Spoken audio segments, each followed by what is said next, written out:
As a young teenager, I was always above average when it came to women. I could get dates and get girlfriends relatively easily, but there was a big problem. The girls I really wanted, I couldn't seem to get them to date me with any type of consistency. It felt like when I did, they were the ones choosing me rather than me going out and getting them. This frustrated me and set me down a decade-and-a-half rabbit hole that resulted in me doing thousands of approaches, becoming a full-time private dating consultant, amassing over 1.5 million followers, and sitting here in front of this camera, having taught thousands and thousands of men around the world exactly how to meet and date their dream woman. But it all came from one specific skill set, and that is meeting women in person. But as you know, doing something as simple as starting a conversation with a 10 out of 10 woman is not so easy in practice, and in fact is something that's extremely anxiety-inducing for most guys. So in this video, I'm going to walk you through exactly how I cured my own approach anxiety and share with you the most important lessons that I regularly teach my clients to get them out there meeting women in person and dating their dream girl. And if you'd like to work with me personally to help you get out there meeting the type of woman you're really excited about, click the first link in the description. Now, I'm uniquely qualified to talk about this because I probably posted more successful interactions of me actually doing this than 99% of people out there. And one thing I hate most about these kinds of videos is the fake sob story of guys who talk about how they used to be a depressed, ugly loser who never had women, and they went on this crazy heroic journey to go and overcome it. Now, that's just not true for me. Like I told you in the beginning, I've always been slightly above average with women because I'm a social guy. But the difference is that I knew that if I wanted to get the best results with women, I needed to do more. And that's how I came across in-person approaching in the first place. I mean, the first time I ever did an approach was actually when I was a teenager. I was probably like 13 or 14 years old. And this may sound crazy to you, but as a guy growing up in the early 2000s, the most common thing you would do on the weekends when there was no social media and you'd get quickly bored of playing video games was go to the mall with your friends. And every single weekend I would go to the mall with my friends and we would literally just approach girls all day, every day. Now, going to the mall every weekend with my friends was the first time I was exposed to a cold environment, meaning I was surrounded by people who were also my age, but were complete strangers to me. And if I wanted to go and form a connection with them, I had to do it from scratch. There was no shared class, there was no shared social circle. I just had to go up and start a conversation out of thin air. And as juvenile and childish as it sounds, this was actually my first training ground and how I learned to spark conversations with anyone, anytime, no matter the circumstances. And being in this environment for the first time is when I started to experience approach anxiety in all of the different ways that it manifested, and going to the mall every single weekend was actually how I began to learn how to deal with this approach anxiety. Now, if you're like most guys, the thing that's probably destroying your confidence the most actually happens in the split second before you even think about approaching. When you see the cute girl and you get the urge to approach her, the reason you feel anxious is because you're worried about an imaginary future outcome that's not even real. It only exists in your mind. This is what I call the pre-rejection rehearsal. This is when you start imagining all of the worst case scenarios and outcomes that's going to happen when you approach the girl. Oh my God, she's going to reject me. It's going to be super embarrassing. And there's all these people around that are next to her. And when she rejects me, they're going to overhear and they're going to think I'm really stupid. This entire rehearsal that happens in your head is completely fake. It's completely fabricated, and it pulls you out of the moment and out of reality. And the moment you notice yourself running these rejection scenarios in your head, you need to stop immediately and ask yourself, am I responding to what's actually happening in reality right now? Or am I trying to predict something in the future that's not even real yet? In other words, you need to be brought back to reality and just focus on what's real and the opportunity in front of you. There's an attractive woman, you want to meet her, that's it. Stop the mental masturbation and the whole rehearsal in your head and just focus on taking the first step and approaching her. This pre-rejection rehearsal that happens in your head is your body's fight or flight response trying to prevent you from experiencing rejection. But if you want to meet beautiful women, you need to completely rewire your brain and understand that you cannot solve an action problem with more thinking. Developing the ability to become present and be where your feet are and understand and take advantage of the opportunity at hand has far-reaching effects beyond just women. It teaches you how to be present, how to be focused, and how to stay calm under pressure.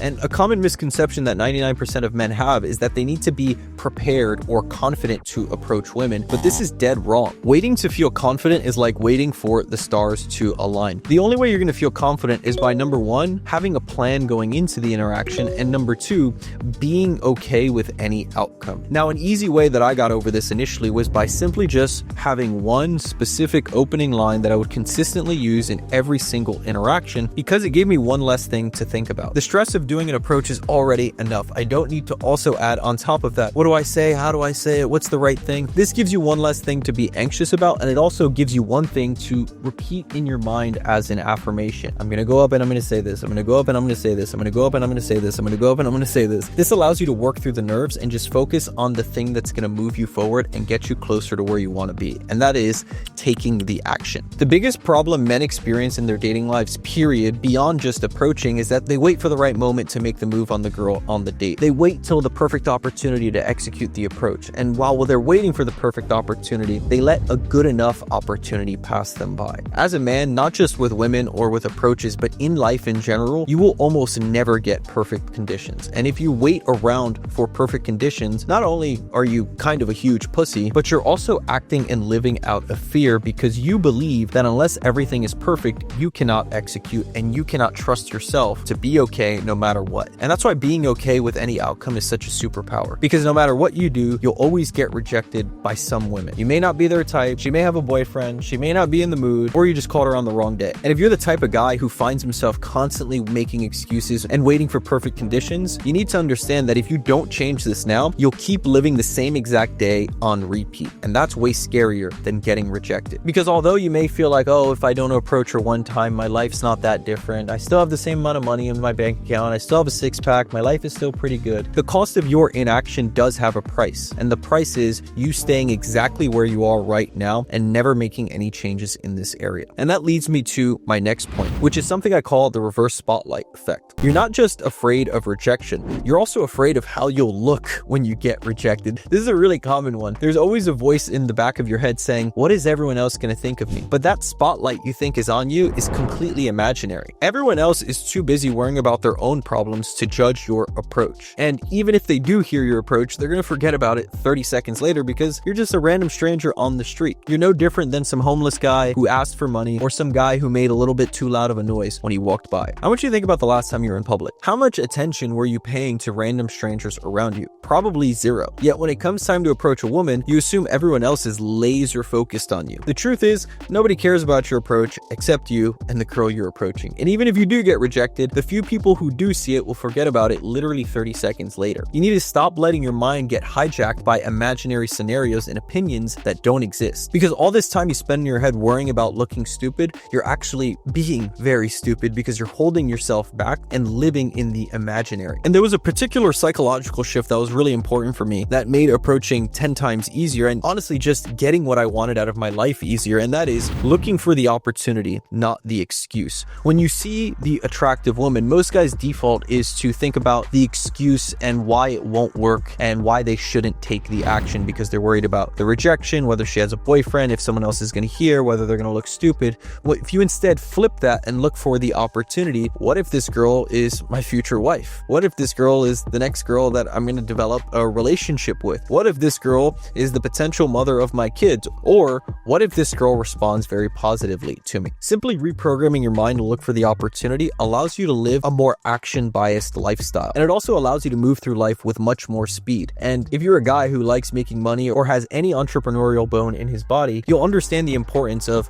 looking for the opportunity rather than making excuses, because the truth is most men are going to choose the easy way out and look for the excuse. And the way this relates to cold approach is when you see that 10 out of 10 gorgeous woman, the one who literally catches your eye and you feel your heart drop as soon as you see her because you think, oh fuck, I have to approach her. And in that moment, you have a choice. You can stay grounded, stay safe, stay in your comfort zone, stay invisible and forgettable. Or you can take the risk of falling, take the risk of the rejection. The real win is in the act itself, becoming the man who moves towards what he wants even when it scares him. The first thing is you want to stop waiting to feel confident. Confidence is the reward, not the requirement. Courage comes first and confidence comes later once you're in the midst of the action. And the second takeaway from the story is to embrace the fall. It's not the end of the world, because the real tragedy isn't falling, it's never trying. And the third main takeaway is to reframe every approach as flight. Every time you walk walk up to a girl, you're taking off. Whether you soar or crash, you are choosing to live and to become a man of action in that moment. You want to be the man who flies, not the one who stands still watching, thinking, and waiting until it's too late. I mean, to put it simply, just remember it like this. Yes, you might fall, but for a few seconds, you'll fly. And most men never even leave the ground. Now, when it comes to approaching, you do need a little bit more than courage. If you want to succeed with approaches and get phone numbers that lead to dates, you need a proven flight plan, because that's the thing that separates the men who crash and burn from the men who soar. And inside my private coaching program, I don't just push you out of the nest and hope you figure it out. I give you the exact blueprint that's helped thousands of successful men like you transform from anxious overthinkers into becoming the man who can approach anywhere, anytime. So if you want my one-on-one help, click the first link in the description and apply to work with me. Now, once you start approaching, there's something critical you need to understand that will determine whether you become unstoppable or whether you quit after your first few attempts. And that is the understanding that rejection isn't personal, because listen, man, like, no matter how good looking, how tall you are, how rich you are, there's always going to be a girl who's going to reject you no matter what. And a lot of the reasons that a girl may reject you have nothing to do with you. Yet the average guy will get rejected and instantly blame himself. If you're someone who constantly struggles with rejection and overthinking, just ask yourself this. Are you getting rejected by most of the women you talk to, or just some of them? If it's most of them, then yes, you know what? You're doing something wrong. If it's only some of them, then congratulations, you're experiencing normal dating outcomes. This is why when it comes to learning this skill set, you have to treat it like a skill. You need to start playing the long game, start focusing on what you can improve on, and judging yourself by your overall trajectory, not by your individual approaches. The problem is that most guys never treat this like a skill. They're on what I call the path to nowhere. Every action you take day in and day out is paving the path for where you'll ultimately end up in your life. And this was like a huge realization that I had in my own approach journey. And what I learned is that if you avoid, hesitate, and bitch out when it comes to approach women, your path is leading you to more of the same. Scarcity, lack of options, and being stuck in the passenger seat with women. In other words, you choose to stay stuck right where you are, and you're actively choosing a life you'll regret later on down the line. On the other hand, if you do approach, if you do act decisively, and you take more risk on a long enough timeline,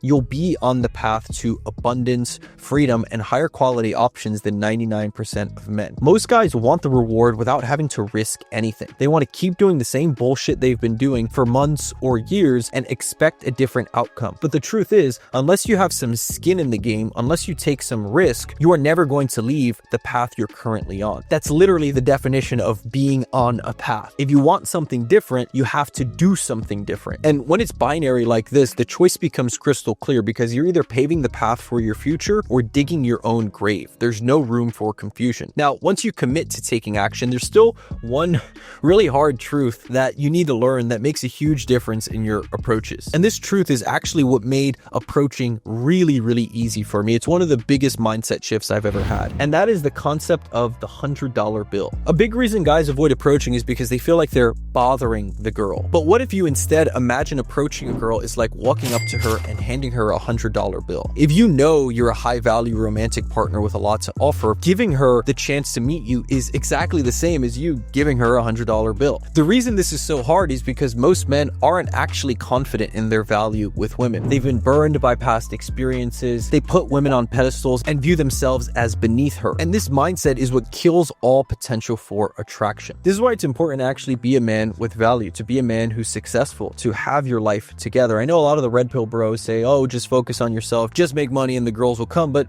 that's not really true. You can be a super successful guy, you can wear a super fancy watch, but the truth is, no girl is going to approach you because of those things. And if she does, she's probably a gold digger and not a woman you would want to settle down with long term anyways. And if you do see yourself as a man of value, you should see every opportunity to approach a girl as an opportunity for her to meet her own 10 out of 10 dream guy. You should feel like you talking to her is you handing her a $100 bill. Because if you really are a respectful guy that a woman would be lucky to meet, then there's no difference. And perhaps one of the hardest lessons to internalize, but the most important, is understanding that the pain of inaction is much greater than the pain of rejection. I've personally been rejected by hundreds and hundreds and hundreds of girls, probably over 1,000 girls over the course of my entire life and decade and a half of doing this. But the funny thing is that I basically don't remember any of them. Like, yeah, if I sat there and thought really hard, I could probably think of one or two funny ones. But even then, I'd much rather have the memory of a funny rejection and experience the pain of that rejection, which is only temporary, than live with the pain of inaction and a lack of result. Because at the end of the day, our lives are merely made up of choices, and you can choose to live with the pain of inaction, or you can choose to live with the pain of rejection. And the pain of rejection is often short-lived, forgettable, and much, much less than the pain of inaction. Because if you choose not to act, you can never get that back. I can go up and get rejected 100 times, and on the 101st try, meet my wife, who becomes the mother of my kids, and I live happily ever after with. And it's a lot easier to live with those 100 rejections because you can still win big. Getting rejected does not mean you lose, because until death,